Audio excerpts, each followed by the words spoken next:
I grew up in a house where love came with conditions. If you were quiet, obedient, and didn't need too much, you were loved.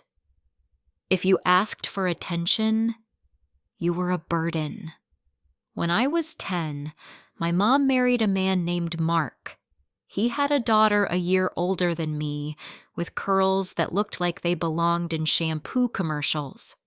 From the moment she walked in, I understood something I shouldn't have had to learn that young. Some people don't earn favoritism. They just inherit it. She was everything I wasn't. Confident, pretty, loud in a way that everyone called charming. And I was careful. I made sure not to take up too much space. At first, I tried to be her friend. I shared my toys, my secrets, my mother's hugs. She shared her laughter and my mother's attention. Every time I tried to talk to Mom alone, she'd say, "Sweetheart, can it wait?" Emily had a hard day. When I got straight A's, Mom said, "Good job, see? You're finally keeping up." When Emily failed a class, Mom said, "She's under pressure. Be supportive." I learned the rule. My success didn't count unless it made her look good. By the time I turned 16, I'd perfected invisibility. If I stayed out of the way, the house stayed quiet. If I talked back, I was jealous. If I ignored them, I was ungrateful Emily hosted parties I wasn't invited to in my own house. She borrowed my clothes without asking, then told everyone I dressed like a librarian. Once, she read my diary out loud at dinner, pretending it was a joke. Mom laughed so hard she cried. I didn't. That night, I sat on the porch until sunrise, swearing that one day I'd never let anyone humiliate me again. When college acceptance letters came, I only cared about one line. City, 400 miles away. It could have been the worst school in the world. I didn't care. Freedom was worth any tuition. I left home the moment I could. No teary goodbye. No family photo at the car. Mom hugged Emily first and said, "Don't forget to call." To me, she said, "Try to be more like her, okay?" That was the last straw. College wasn't easy, but it was mine. Tiny dorm, part-time job, instant noodles. But I could breathe. I learned how to be someone without comparison. Psychology major, coffee-fueled nights, cheap joy. For the first time in my life, no one told me who to be. Then one night in my senior year, Mom called. Her voice trembled. Mark had died. Heart attack. I hadn't spoken to him in years, but the grief in her tone pulled me back. I told myself I'd stay a week. 2, max. The house looked smaller, but the tension hadn't aged a day. Same beige walls. Same smell of lemon cleaner and resentment. Photos of Emily everywhere. Graduation, vacation, smiling with Mark. There wasn't a single photo of me. Even my old room was gone. Emily had turned it into a yoga studio. When she saw me standing there, she smiled like she owned the air. "Oh, wow, you came. How generous." She hugged me tightly enough to whisper, "Don't make this about you, okay?" That single sentence brought every childhood memory rushing back. The quiet insults, the favoritism, the way Mom defended her no matter what.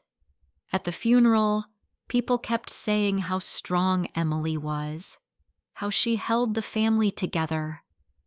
Meanwhile, I fetched tissues and handled silence. When the guests left, I overheard her talking to the lawyer. She laughed at our father's death.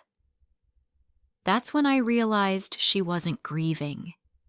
She was calculating. 2 weeks later came the will reading. Mark left everything to my mother, the house, the savings, and the business. But there was a clause.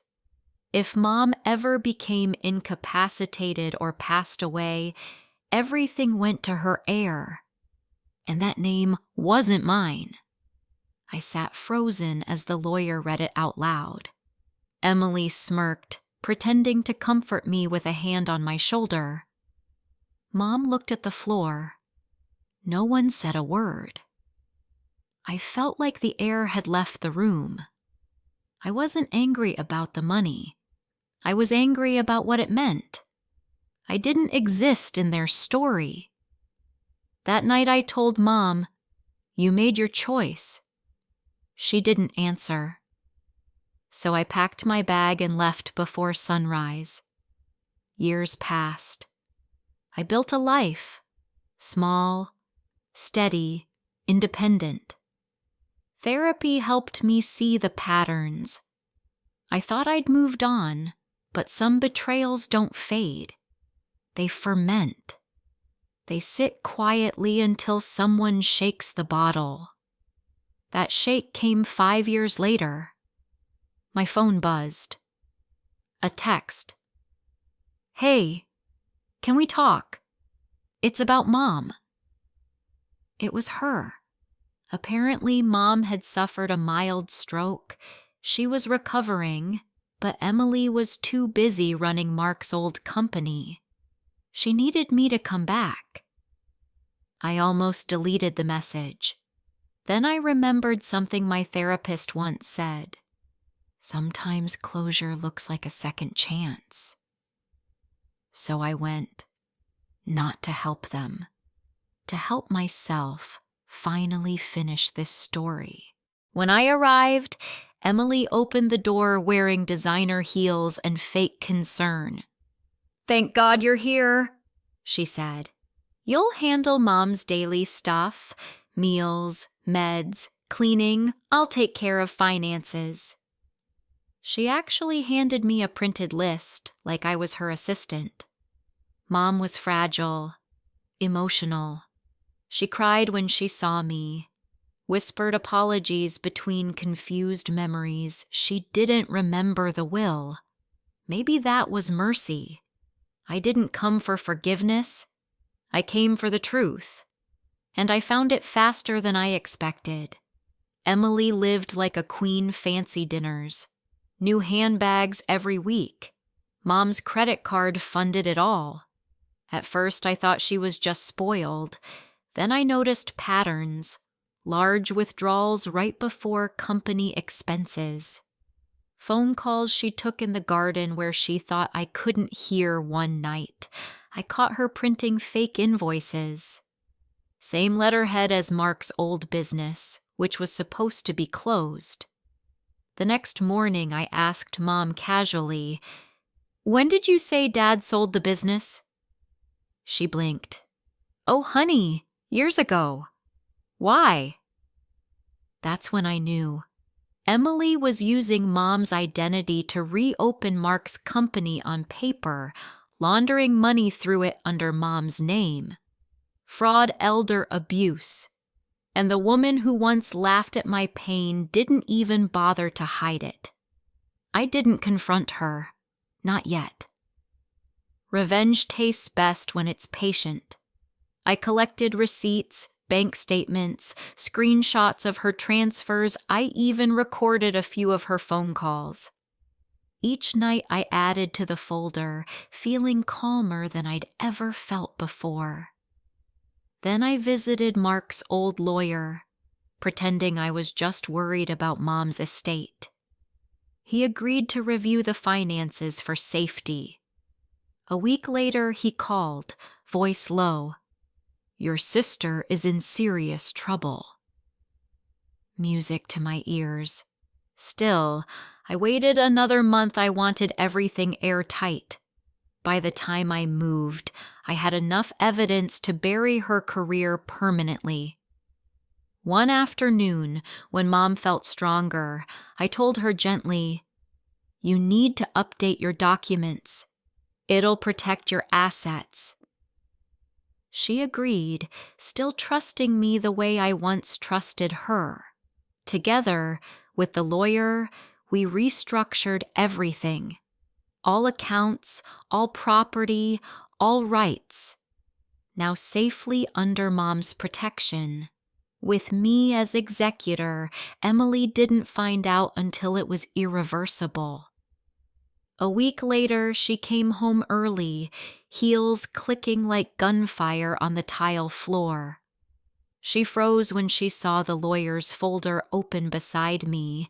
Her smile cracked. "What are you doing?"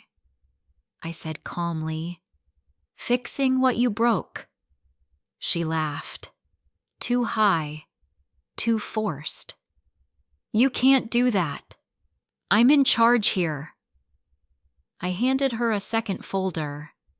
Inside were copies of every forged document, every transfer, every fake invoice. Her face turned ghost white. "You stole from your own stepmother," I said softly. "I just made sure you'll never do it again." She lunged forward, shaking I didn't move. On the desk, my laptop screen glowed with open email drafts, addressed to her company's board, her investors, and the local authorities. "If you touch me," I said, "these go out immediately." Silence. The kind that finally tastes like power. 2 days later, she was gone. No goodbye, no scene. Just a note on the counter. "You'll regret this." She was wrong. The lawyer froze her access. The authorities opened an audit. The company severed ties with her. Within weeks, her reputation disintegrated. Mom was heartbroken, but not surprised. She sat on the couch one night, staring at the floor. "I never thought she'd—" I interrupted. "You never thought I could." Months turned into a gentle kind of peace. Mom started therapy. So did I. We didn't talk about the past much, but when we did, she listened. Really listened. For the first time. Sometimes she cried and said she wished she'd treated me differently. I didn't say I forgave her, but I stayed, and somehow that was enough for both of us.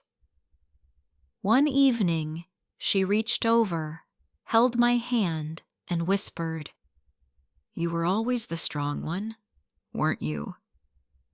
I smiled. "No, Mom. I just stopped being quiet." As for Emily, rumor says she moved to another state, working under her middle name. She rents a small apartment and keeps her head down. She's not in prison, but she's trapped in something worse. A life with no one left to fool.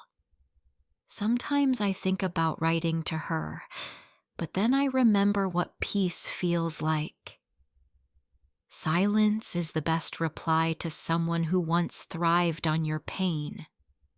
Every month, when I check Mom's account balance and see stability instead of chaos, I feel a calm kind of justice. Revenge didn't make me cruel.